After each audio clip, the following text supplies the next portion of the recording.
Jadi kan kalau digabungin tuh kira-kira nama Tretan Muslim kan, kalau bahasa Arabnya Ukhuwah Islamiyah. Kita ngobrol kali ini saya mengundang salah seorang kawan.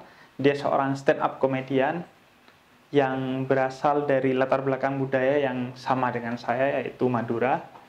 Seorang yang sudah banyak dikenal bernama Tretan Muslim.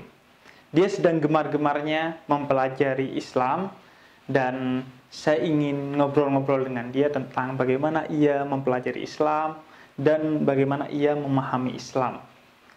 Dan kemudian saya juga akan sambil memberikan perspektif saya tentang bagaimana saya memahami Islam dan bagaimana saya juga mempelajari Islam, sehingga akan jadi pembelajaran yang menarik, pembelajaran yang inspiratif, pembelajaran yang memberikan manfaat bagi kita dalam memahami Islam, baik bagi saya, bagi Tretan Muslim, maupun bagi kalian yang nonton vlog ini.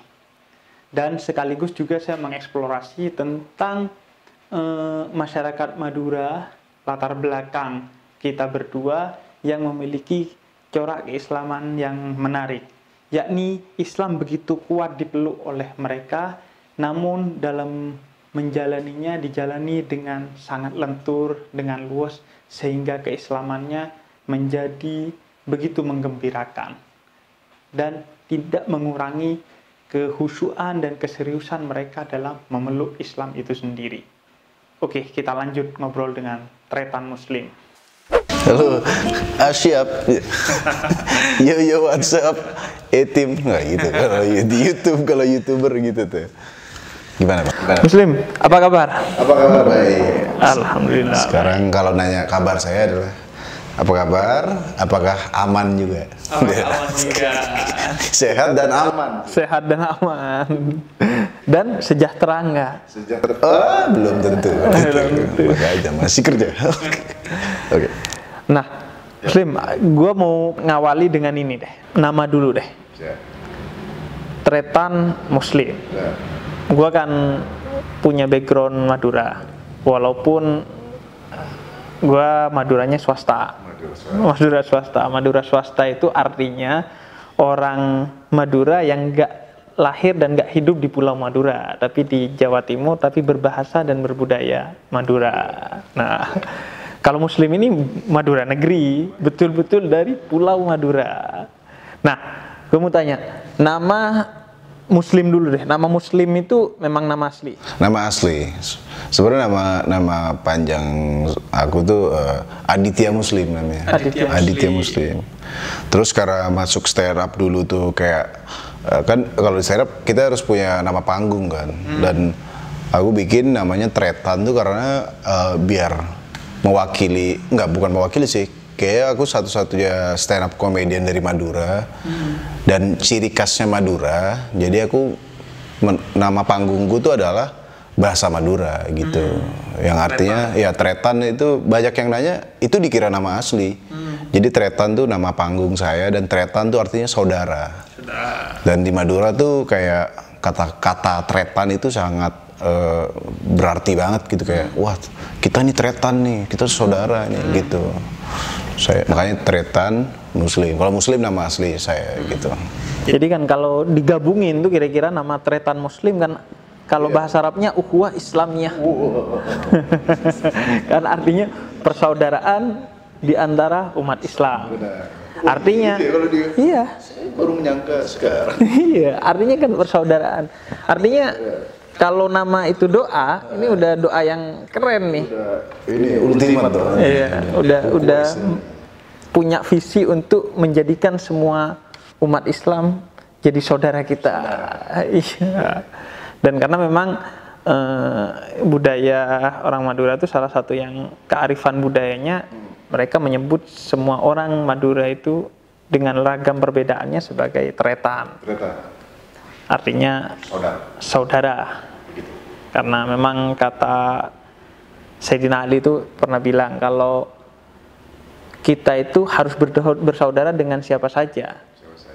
Karena kalau mereka bukan saudara kita sebagai sesama Muslim, bukankah mereka saudara kita sebagai sesama manusia? Nabi juga gitu. Nabi itu ada jenazah orang Yahudi berdiri.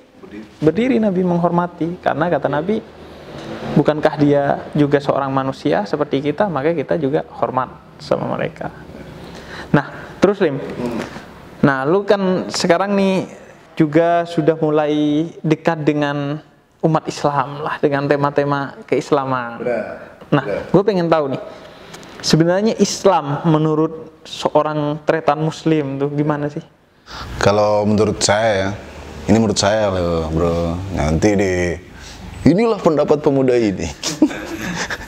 Kalau menurut saya Islam tuh agama yang damai. Islam tuh adalah tools kalau menurut saya, tools untuk menjaga keteraturan, untuk menjaga semuanya seimbang. Itu sih terutama. Kayak orang kalau ada Islam di situ, harusnya tuh orang bisa berdamai. Kalau ada masalah diselesaikannya dengan Islam. Nah itu dia. Jadi Islam adalah tools untuk mendamaikan manusia biar selamat, biar hidup sejahtera. Kalau gitu sih. Dan kalau orang kan nyangkanya nih punya background nggak nih Muslim nih? Apa? Punya background belajar Islam nggak nih? Kalau background belajar Islam, saya cuma dulu tuh madrasah doang saya. Jadi 6 tahun di madrasah. Cuma setelah itu saat saya SMA tuh saya suka baca buku agama tuh. Baca-baca karena bapak saya itu juga nggak tahu bisa dibilang ustadz atau enggak, pokoknya dia imam tarawih gitu-gitu di rumah. Tapi dia nggak ceramah-ceramah, bukan dai. Cuma dia suka ngumpulin buku agama, dan saya belajar buku agama, belajar Islam udah dari SMA sampai kuliah gitu sih. Artinya gitu. Punya background lah. Iya, punya background. Madrasah, nggak kosong-kosong banget lah. Nggak kosong. Terus juga ya ikut sering diskusi agama, kajian ilmu tuh sering ikut gitu. Dan memang background Madura aja itu udah, kan Madura tuh dibilangnya bisa disebut sebagai pulau pesantren. Karena banyaknya pesantren di sana dan kuatnya tradisi Islam, bahkan tradisi Islamnya tuh udah spesifik Nahdlatul Ulama NU. Iya, bahkan katanya di Madura tuh agamanya NU katanya. Iya, makanya karena saking kental ya. Iya, saking kentalnya. Siap. Jadi aku tuh sering kalau ceramah-ceramah, apalagi di forum-forum yang kebudayaan, sering kan cerita dong Bib tentang Islam Madura. Nah, aku tuh sering cerita bahwa Madura itu walaupun tidak nyantri, hampir semua orangnya tuh bisa disebut santri. Karena memang kultur Islamnya kuat banget. Misalnya salah satunya ya, saya tuh di Jakarta beberapa tahun lalu pernah kehilangan barang. Naik mobilnya pinjam teman orang Madura. Pas pulang, kita bilang dong ke dia, wah, kita kehilangan tadi. Terus dia langsung nimpalin, oh berarti mau dapat rezeki. Bayangin, kita kehilangan barang, lagi nestapa, malah kata dia, oh berarti mau dapat rezeki. Jadi orang Madura tuh punya yakin aja ya? Iya, punya keyakinan. Dan aku pikir, karena memang di Islam tuh kan ana inda dhonni abdi, kata Allah. Aku itu sesuai dengan dugaan kalian sebagai hambaku. Nah, kayaknya orang Madura nih sudah tahu tentang hadis qudsi itu, terus dia terapkan. Ya udah, kita duga-duga aja yang baik dari Allah, sehingga rezeki, Allah pasti ngasih rezeki. kata mereka gitu. Jadi rezeki apa yang hilang dari kita itu antara dua, kalau nggak dapat rezeki atau nyuci harta kita katanya. Jadi semuanya perspektifnya baik gitu. Harus positif ya. Positif. Madura. Nah, terus gue lihat tuh di media sosial ada gambar-gambar lu tuh pakai kaos, pakai foto profil, religion with logic, ya. Yeah. Religious with logic. Nah kan sekarang tuh banyak orang di sosmed terutama ya, mereka tuh melakukan sesuatu, banyak yang mengatasnamakan agama. Apa sedikit, tapi di agama kami nggak boleh. Wah ini harus gini, dalam agama ini gini. Semuanya tuh semua hal dilakukan atas nama agama. Sampai-sampai menurut saya yang dilakukan tuh nggak logis. Nggak logis. Menurut saya ada orang salah dikatain, diancam lah. Menurut saya itu nggak logis. Gimana orang mau ini agama ini damai. Agama ini hadir untuk menyelesaikan masalah. Nah, orang ini mau menyelesaikan masalah dengan kekerasan, dengan ya cara-cara mereka ya. Tapi mereka menganggap benar karena beratas dasar agama. Nah, menurut saya, kalau saya sih nggak setuju dengan cara seperti itu. Jadi saya mempunyai pemahaman beragama itu nggak cuma asal kata ustadz ini atau kata kitab ini, kata ini, juga harus ada pemikiran dari kita. Harus ada filter. Oh iya sih, tapi ini sih di sini begini, tapi oh karena ini, wah ini caranya begini aja deh. Nah begitu. Kalau itu saya kenapa sering bilang religious with logic gitu, sampai saya sering pakai kaos itu kayak menyebarluaskan lah bahwa beragama harus pakai logika. Nah itu juga jadi pertanyaan saya ke Habib nih. Sebenarnya sebatas mana sih orang boleh menggunakan logika dalam agama? Kan katanya kalau kita terlalu logika nanti dikhawatirkan akan melanggarin. Wah ini jadinya menyimpulkan sendiri. Nah sebenarnya batasan berlogika di agama gimana?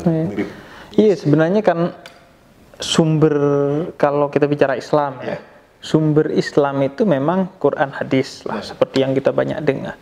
Tapi gini, Quran hadis itu kan harus dipahami, perlu dipahami. Nah, maka Quran hadis itu kalau kita ibaratkan itu seperti bahan bakarnya. Bahan bakarnya Quran hadis. Kendaraannya ya akal kita. Dan akal itu kan karunia terbesar yang diberikan oleh Allah ke kita, yang membedakan kita dengan makhluk-makhluk lain. Terus kalau kita baca Quran, afala ta'qilun, afala tatafakkarun, apakah kalian tidak berpikir, apakah kalian tidak menggunakan akalnya? Jadi Allah itu di Quran justru menantang kita untuk menggunakan akal. Dengan bahan bakarnya adalah Quran hadis. Pahamilah kemudian Quran hadis dengan akal kita, karena tanpa akal kita gak akan bisa memahami Quran dan hadis. Justru jadi masalah nih kalau kita cuma pakai Quran hadis saja tanpa pemahaman dari akal kita. Karena akhirnya misalnya di Quran itu dikatakan bahwa tangan Allah yang melakukan segala sesuatu. Kalau gak pakai akal, kita bilang, wah berarti Allah punya tangan dong. Jadi akal kemudian kan yang bikin kita ngerti, oh enggak, itu maksudnya tangan itu adalah kekuasaan. Makanya posisi akal itu penting. Dan sekaligus juga akal yang menjadikan kita sadar bahwa ini Islam menurut saya. Ada Islam menurut kamu, ada Islam menurut dia. Di tengah perbedaan itu, toh sumbernya semua sama-sama dari Quran dan hadis, tapi ada subjektivitas dari kita dengan akal kita, sehingga jangan kita berselisih, karena setiap kita itu punya pemikiran sendiri, dan toh sama-sama tujuannya, bahan bakarnya juga adalah Quran dan hadis. Ngapain slogannya itu jangan, kan kita sering dengar slogan kembali kepada Quran dan hadis. Slogannya itu seharusnya bukan kembali kepada Quran dan hadis, tapi berangkat dari Quran dan hadis. Jadi Quran hadisnya kita pelajari, terus kita berangkat dengan Quran dan hadis itu sebagai bekal agar kehidupan kita, akal kita sesuai dengan kaedah-kaedah dari Quran dan hadis. Itu kayaknya tipis banget ya padahal ya. Maksudnya kayak antara kembali dan berangkat, tapi bisa memberikan perbedaan yang sangat signifikan. Karena kalau kembali kan artinya kita ke masa lalu. Kalau berangkat, kita berangkat dari apa yang disediakan sama Nabi, Quran dan hadis, kemudian kita berangkat menjemput zaman kita. Sehingga akhirnya lahirlah generasi muslim yang sesuai dengan zamannya. Jadi agama itu boleh berarti mengikuti perkembangan zaman. Ya wajib.